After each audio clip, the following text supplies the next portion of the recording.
Kia ora. Welcome to Business Your Way, a podcast where I take you behind the scenes and look at the strategies, systems, and support needed to grow and scale an online service business. Because you deserve a business that doesn't feel like work, one that gives you energy and the resources to do what matters most to you. Whether it's figuring out where to spend your time, how to maximize your profitability, or streamlining your processes so things get done quickly and efficiently, my guests and I, we've got you covered. I'm your host, Sandra Julian, Indigenous mama of three, fashion-loving sewist, and business strategist. Each week, I want to help you dream big, plan well, and do the work to grow and scale your business your way. Welcome to episode 10. Today I'm chatting with Bianca Smith. She's the founder and owner of Simplified VA Services. I got Bianca onto the podcast to dive behind the scenes and give you a sneak peek at what it's like to run an online agency model business. Bianca started her business 3 years ago and has quickly grown it into a social media management agency. In our chat today, we go behind the scenes of her business and she shares how she's built her business and how she's gone from solopreneur to CEO in 3 short years. This is a first for Bianca. When she guest appears on other podcasts, she doesn't talk about her agency. She talks about social media management, and she gives all of the tips around managing social media, creating content for the social media platforms. So today you are in for a real treat. This is a conversation that she hasn't shared on any other podcast. So just remember that you heard it here first. So without further ado, let's get into this conversation that I had with Bianca and go behind the scenes of her agency. Hey Bianca, welcome to the Business Your Way podcast. I am so excited to have you here today and dive into your business and talk all things agency, which is really cool. Well, thanks so much for having me, Sandra. I'm so excited to talk about this particular topic. Yeah. Well, why don't you start by telling us a bit about who you are, what you do, and how you make your moolah? Yes, all right. So my name is Bianca. I am a military spouse currently stationed in Madrid, Spain. I have 3 amazing teenagers. And so that's really how I started my business. Was we move a lot. We move every 2-3 years. And I often have to quit jobs that I love to, move overseas. And sometimes when we're overseas, I can't work. And so that's where I decided to start a business that I can take with me. I currently am the CEO and founder of Simplified VA Services. So we help female entrepreneurs simplify their business through social media management, virtual assistant services, and content repurposing. We believe in a simplified business. Oh, I love a simplified and streamlined Yes. business. I'm all about that. So Madrid, Spain, how long have you been there? Oh, we've been here for 3 years, but my husband retired from here in 2012. So total, it's been about 9 years. Wow. So that's your home of choice after being stationed there with a military post? Yes, he was active duty. Now he is retired. He still works for the government, though. So this is probably the one duty station where we've been for a long time. Where else in the world have you been stationed because of the military life? Yes, Germany. So I was active duty military Air Force. So I met my husband in Frankfurt, Germany, where we were both active duty Air Force. And then from there, we went to Offutt Air Force Base, Nebraska. And then we went to Greece, and we went to Madrid. And then we retired, which we thought we were going to Valdosta, Georgia, where my husband is from. But then we ended up moving to Guantanamo Bay, Cuba, and now back to Madrid, Spain. Right. And so where are you originally from? Where do you call a home? I'm from New Jersey, the Jersey Shore. Nice. And how is Spain treating you over this time? How's the time zone and, Yeah, how does that work in your business? I love it here. I call Spain my happy place. They have a very chill lifestyle and it works perfect for my business. You would think being stateside in the same time zone with my clients because all of my clients are in the US, but my clients love that I'm overseas because they often say, I wake up and my business was running 24/7. Bianca got all this work done and I can just come in and check any messages.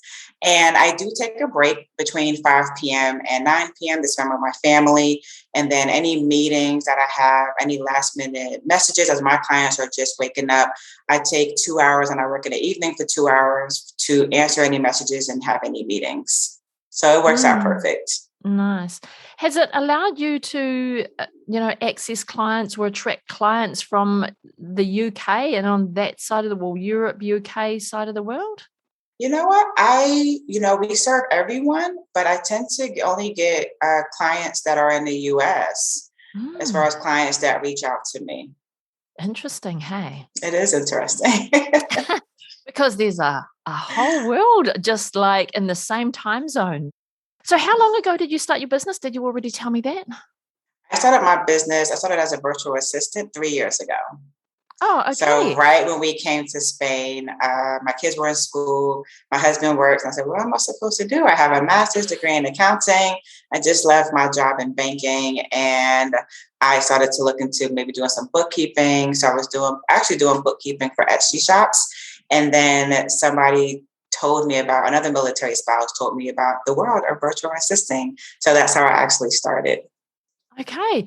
But your virtual assistant services don't extend into the accounting, bookkeeping, financial side of business? No, once I decided to become a VA myself, I stopped doing bookkeeping. It's primarily for e-commerce because they will wait all year to do their books. And rather than December be a nice, calm month, it was very hectic trying to do everybody books for the whole year. And product base is a lot different because you have supplies and sales tax. So I just started just completely from scratch and said, I'm just going to try something like general admin. And yeah, I've never offered bookkeeping services. It's so interesting. And Yes. and so you've headed down the social media with your VA services. Is that what the demand was, I suppose is what I'm trying to ask? Why you headed in the direction of social media management? Yes. So I was going to be a virtual assistant, maybe start doing maybe some general admin just to get my feet wet. Like most VAs come in, they start with general admin just to learn. However, my very first client was actually a CPA and she needed help with social media. She was a military spouse. We just connected on so many different levels and she hired me on the spot. So I actually do social media for those in the financial industry. So while I don't offer bookkeeping myself, my clients are e-commerce because I come from the e-commerce background and financial background because I understand the financial industry. So they both love it, both Ah, industries. that makes perfect sense. It's Hmm. your client relates with your background, but what you do Yes, for them is something that is not in their wheelhouse. exactly. Love it. So, how long did it take you to go from being just Bianca in your business to then going, wow, now I need a team, or what's my next step in business for you to evolve it into an agency? So I've been at this for 3 years. It took me 2 years. The pandemic happened and my business just it blew up. It was Ah, everybody was home. They were home with their kids. They needed help. I was getting so many recommendations from my current clients and I grew too fast over that summer break around August, September when everybody's kids were going back to school last year. And that's when I was like, I need help myself. So I hired a subcontractor, but the work kept coming and I couldn't keep up with the demand. And so we spent the next several months hiring subcontractors. And then I said, I'm going to go with I always knew I wanted to be an agency, if I can be honest. I just didn't think it was going to happen that fast. I was thinking 4 or 5 years. I didn't realize how fast the online world works because that's why I named my business Simplified VA Services versus After Me, because I knew it was eventually be an agency. I like that. So, when you were at capacity yourself, what was your first hire? My first hire was actually a tech VA. I didn't have a website And I was just using my portfolio, and I wanted to be more established. And people were asking for a website, so I hired a tech BA to come in and build a website for me. And I kept her on to do maintenance on that end. And then she started doing a little bit of general admin things for me just to help me in my business, like managing my calendar. And then my second hire actually was a social media manager. So you would think I would start with social media manager, but I started with a tech VA, the back end of our business, right? Like Yeah. Dubsado to help with the workflows, proposal, contracts, invoice. I was doing everything separate. Nothing was really streamlined. So to help somebody come in and help me streamline the back end. Nice. Because I was like, when you get to that point of, okay, I'm full on, you've got two choices: someone to bring into the business that is non-chargeable, which is your admin person to help you in the back end of your business, or you bring on somebody who you can offload the client work to, and immediately their time is chargeable out to the client. So what was that bracket of time between those two first employees that you had? I hired them both in September, same month, back to back. Ah, So it was interesting because I hired the tech BA, so she was working on the back end, and then we were still getting more clients. And so I needed someone to just do hashtags and scheduling. I can do the strategy. I can meet with the clients, but the hashtags are very tedious, to do that research. And so once I had somebody do that, it was more hours that I can then do the strategy part with the clients. yeah, totally. And that's what I think, when we're building an agency model, that's where I believe our first hire, well, one of our first hires should be, is into that person who can take some of the client load off of us, Yes. Mhm. and their time becomes chargeable immediately. And it's not like an overhead in your business, because then once you've offloaded client work and their time, your first employee's time is chargeable, then you can bring in new clients without Mhm. burning out yourself trying to do even more work to cover the cost of that admin person. What's your take on that? Exactly. I Yeah. was very burnt out because my own kids were starting school because I thought, oh, it's August. My kids don't go back to school to September. So I can, help you out while your kids are going back in August. Because certain like down south, they go back to school in August. It didn't hit me that I have to get my own kids ready in September as well.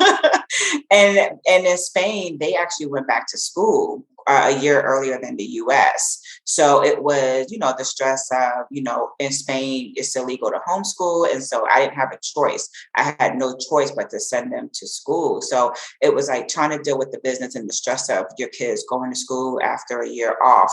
And so having a tech BA to really come in and work on the back end, but also I also believe one of your first hires should be someone that can come in and take some of the workload off of you to help with some of your client work, so that you could, again, continue to get clients and bring more clients in.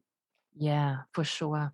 So what attracted you to the agency model, Bianca, as opposed to, all right, now I've got this service piece dialed in, I could just teach other military spouses how to create a business themselves doing what I'm doing. What led you down the agency path? I've always been in management positions. Even when I was in the military, I was a sergeant. So I had airmen under me. When I was in banking, I was the head teller. So I had tellers under me. Then I was a banking manager. Then I had, tellers and customer service reps under me. And so any position that I've always held, I love people. I'm a people person. I'm an extrovert. I love dealing with people, but I also love managing a team. And there are so many new VAs that want to start their own business, and so in the agency, we actually do hire a lot of new VAs. We give them that first opportunity to work from home. And I think really just helping out somebody who needs it, but also helping out somebody who needs a job. I felt like it was a win-win. And I can deal with my clients. I love our clients, but I can also, bring some people into the agency model who are going to start their own business or needed to work from home. So I feel like it was a win-win. And then at the agency model, I don't feel like there's a cap. You can just grow as much as you want. You can grow. We grow slow. So you can go as slow or as fast as you really want to. I feel like the agency is at your own pace. So how many on your team now? Ooh, we have 8. We Wow. just onboarded one last week. We have 8 and we have 2 job ops out. So that would be a team of 10, all in Wow. less than a year. Yes. Yeah, I'm going to say that is fast growth.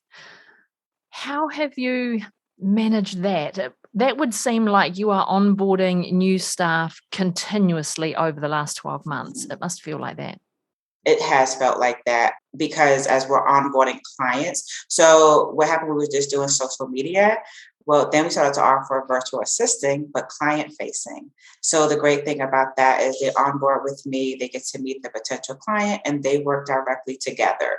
So that's why it was so fast paced because we were onboarding more the virtual assistant side where there was more client facing. We started offering content repurposing. So we take your long form content, whether that's a blog or a podcast, and we have our Pinterest strategist do your pins. We have our copywriter do your copy for your blog.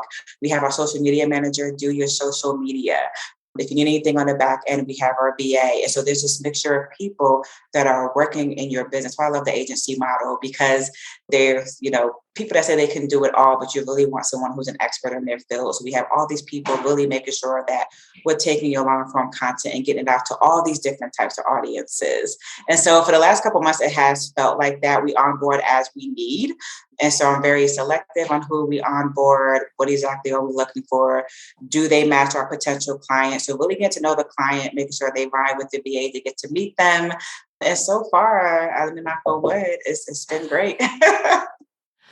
So your team is made up of not necessarily virtual assistants who work and do all of the client work, but they manage the client and then get your team of specialists to do the different aspects.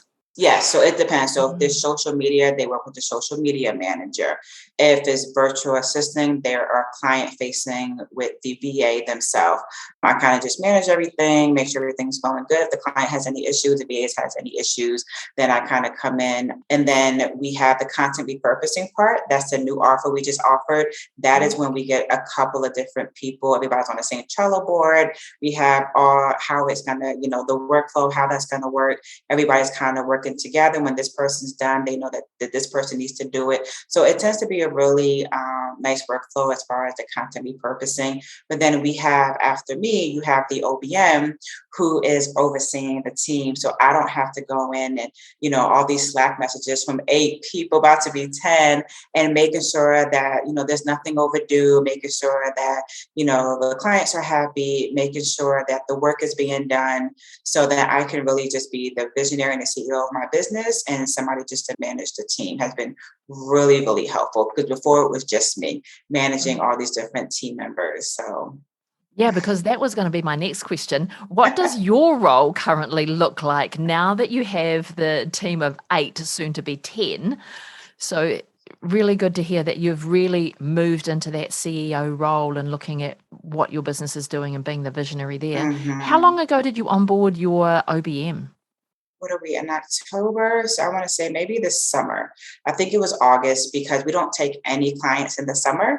We like our team to enjoy their summer. I'm traveling in the summer and my kids are home. They're going to be going to college all next year, all a year apart. So I really want to still enjoy the time with them, especially to be in a stay-at-home mom for so long. It was really hard.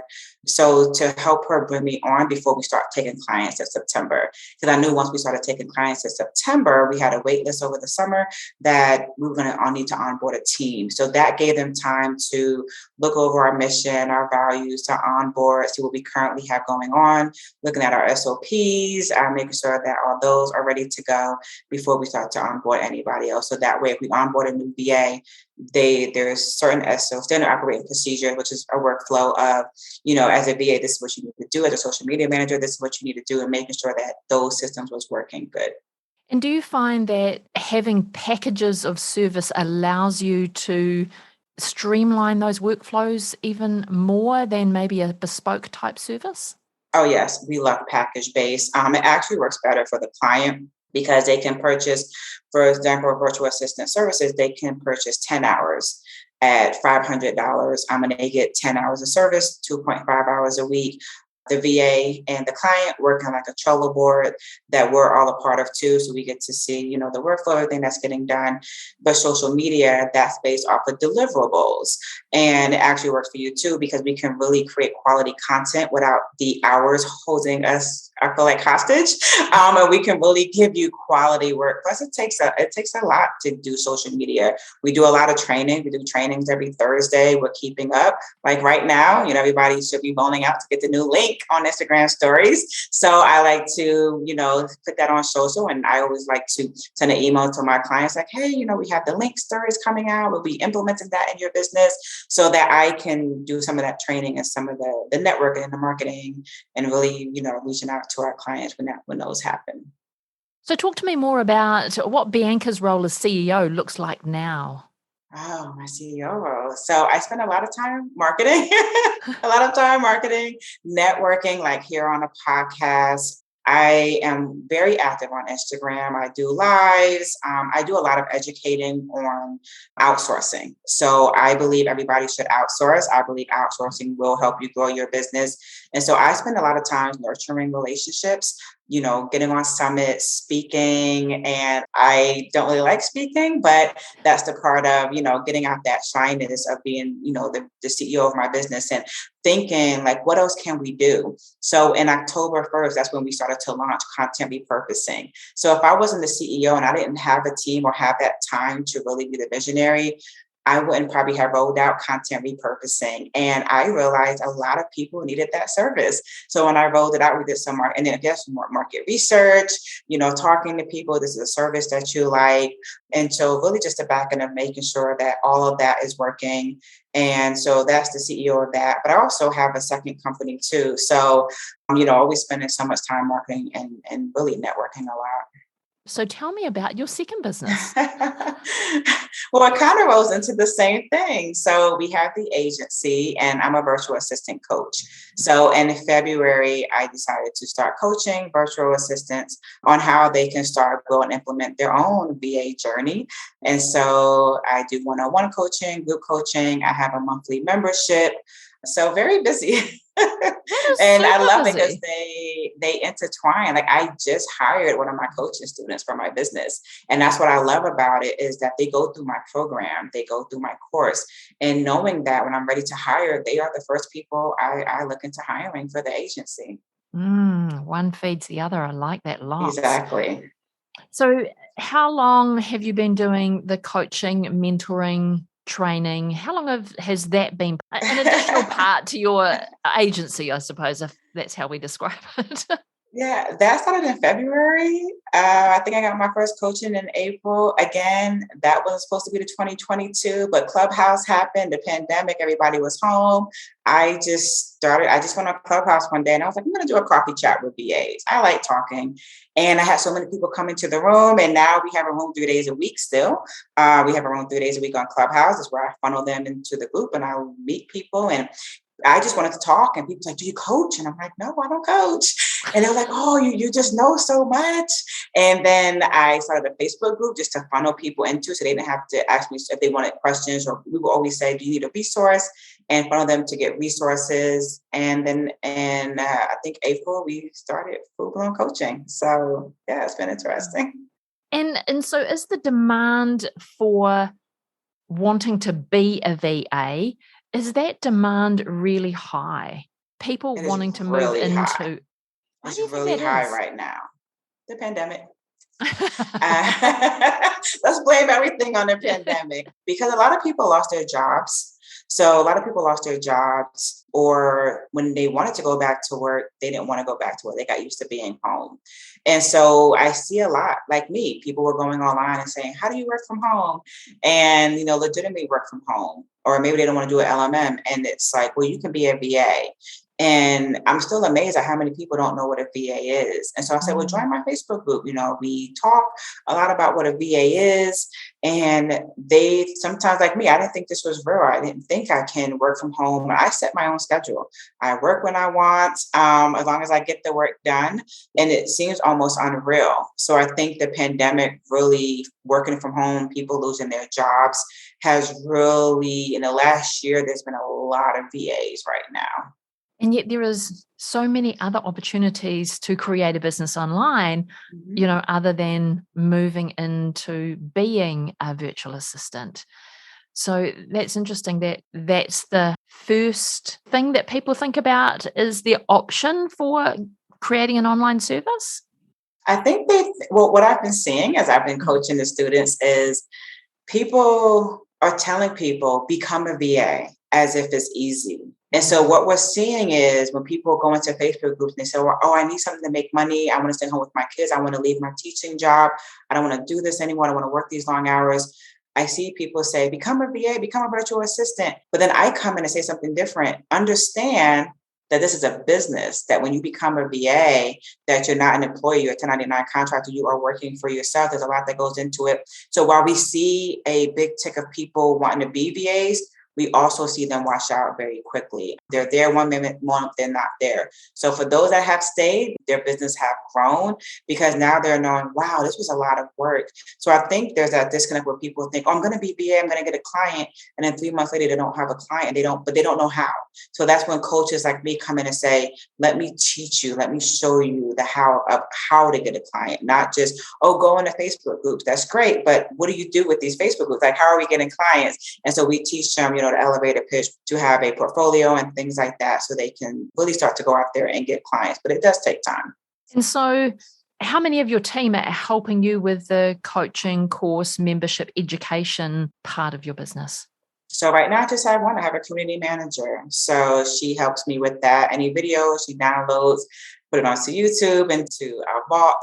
And then she goes in. Like today, I just had a live. She puts any of the links in there. Any webinar, she shows up. So right now, I just need one, which is the community manager. Everybody else helps with the agency because the agency is my bread and butter.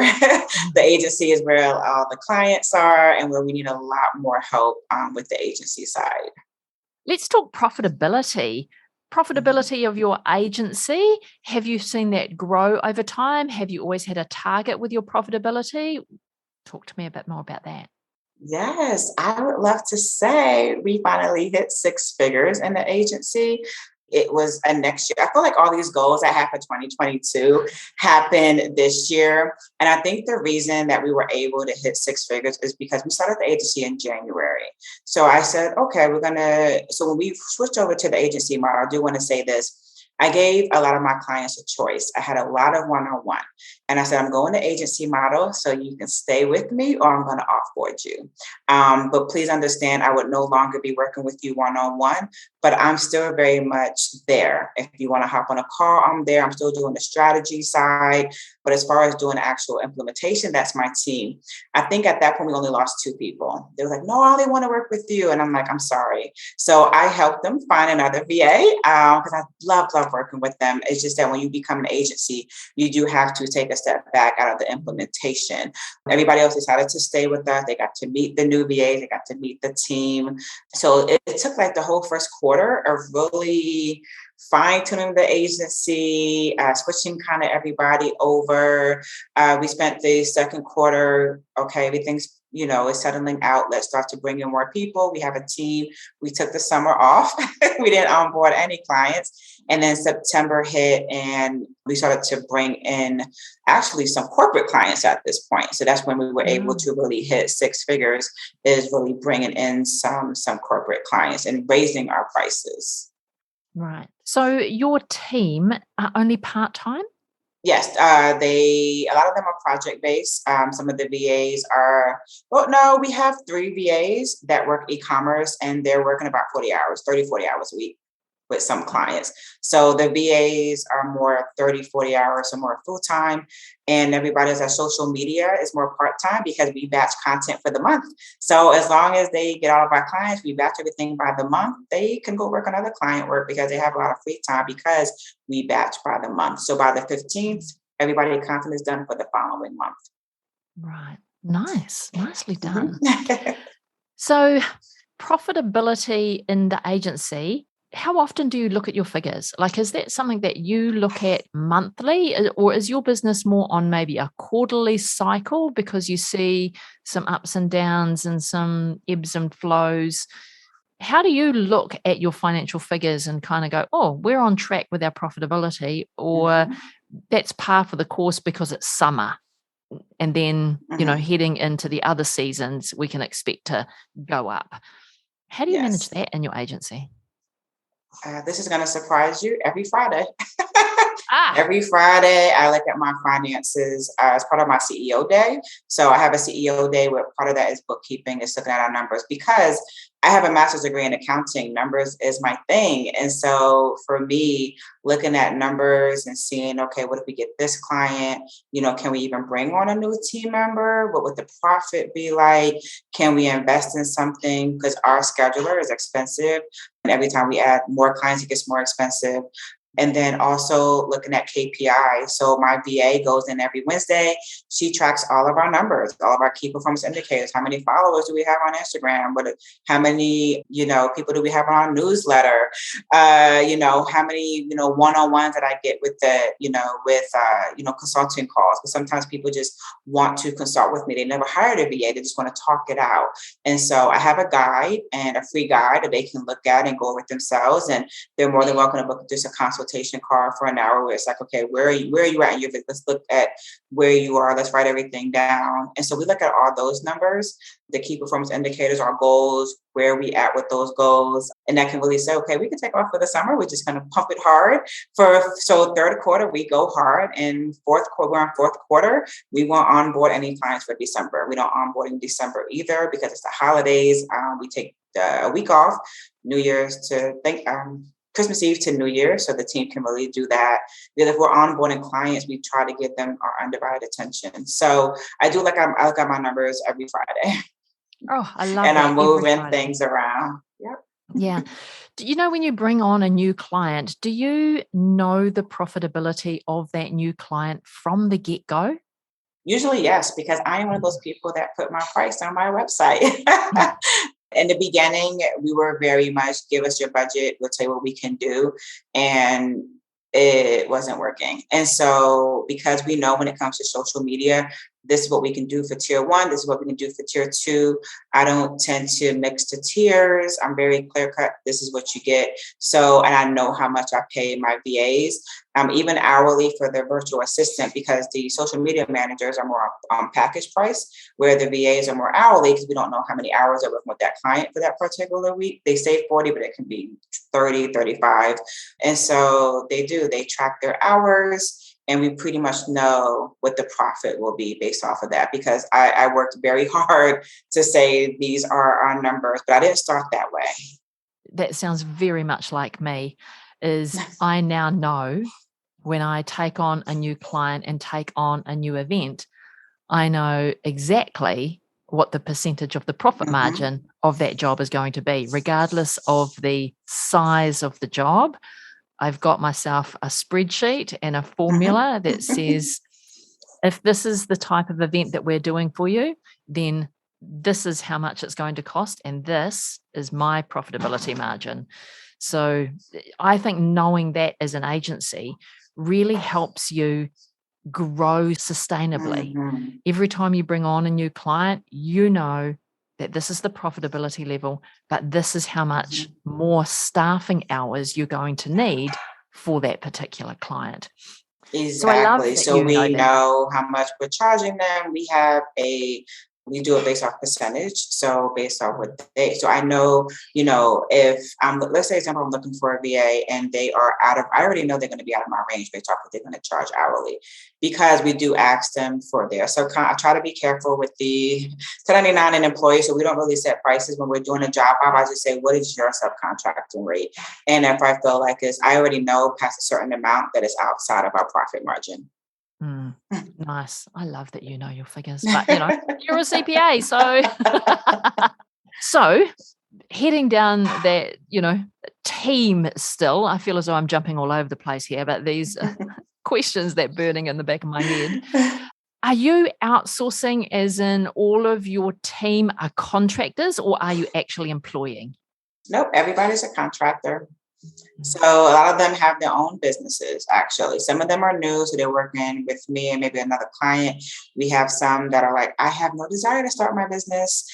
We have some VAs that love working with agencies because they don't have to get clients. The clients come to them. And so we have some people like that. But with that model, you lose people. We haven't lost a lot, thankfully. I did have my first VA become an OBM. And at that point, I didn't need an OBM. So I wished her well. And so that's the hard part about an agency is some agencies have a big turnover, but we believe in giving back to our team. Just the other day, I just sent my social media manager, one of them, she's been doing so much work. I just gave her a cash bonus. She's like, what is this from? Like, just because you're so amazing. She's like, oh my gosh, thank you. And we just brought some of our team members these notebooks that you can write on, but erase. It was just a fun question in the Facebook group. And my VAs are members. And one of them, I said, oh, what did you buy from Amazon? And one of my VAs said, oh, I bought this notebook. I said, oh, you have to get one for the team, And so some of their software is like NordVPN because we work with social media. I pay for that. So I believe when you really give back to your team and you treat them like a team, that they will stay. And do you think that will change as you continue to grow, or do you think you really like the outsourcing model for your agency? I love where I'm at right now. So I don't know where I'm going to be next year, but I love the growth that we have. I worked very hard to have the amazing clients that we have, to have the amazing team that we have. So for now, I believe this is where we're going to be for a little bit. Nice. Bianca, I've loved diving into all the things behind your business and talking agency and how it ticks and what you do and how you have built your agency in such a short amount of time.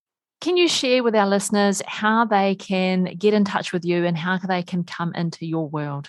Yeah, so www.simplifiedvaservices.com is our website, but I'm very active on Instagram. So you can find me at Simplified VA Services on Instagram. And I'm actually doing a 9-part series on how to grow your business through outsourcing. So every week, about a 10-minute video, I touch on a different subject, like what to outsource, what to look for in a VA. And then it also comes with an outsourcing guide to help you along through that.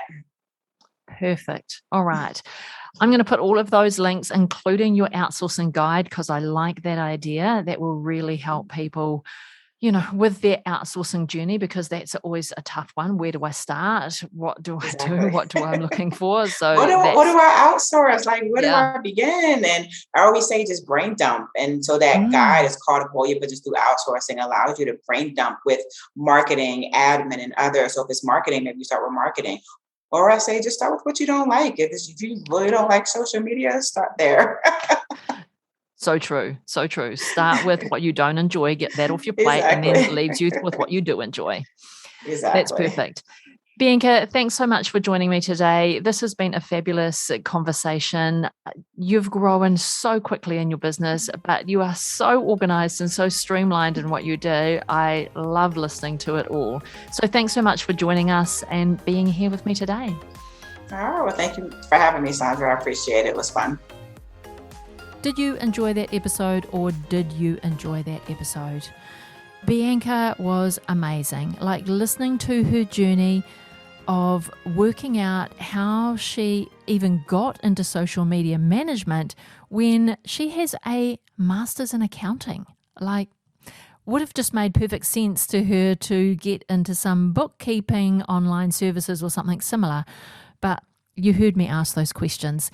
Her clients are the accountants and the e-commerce owners, and she does something for them that's not in their wheelhouse and that she enjoys. So how's that for creating a business and running your business your way?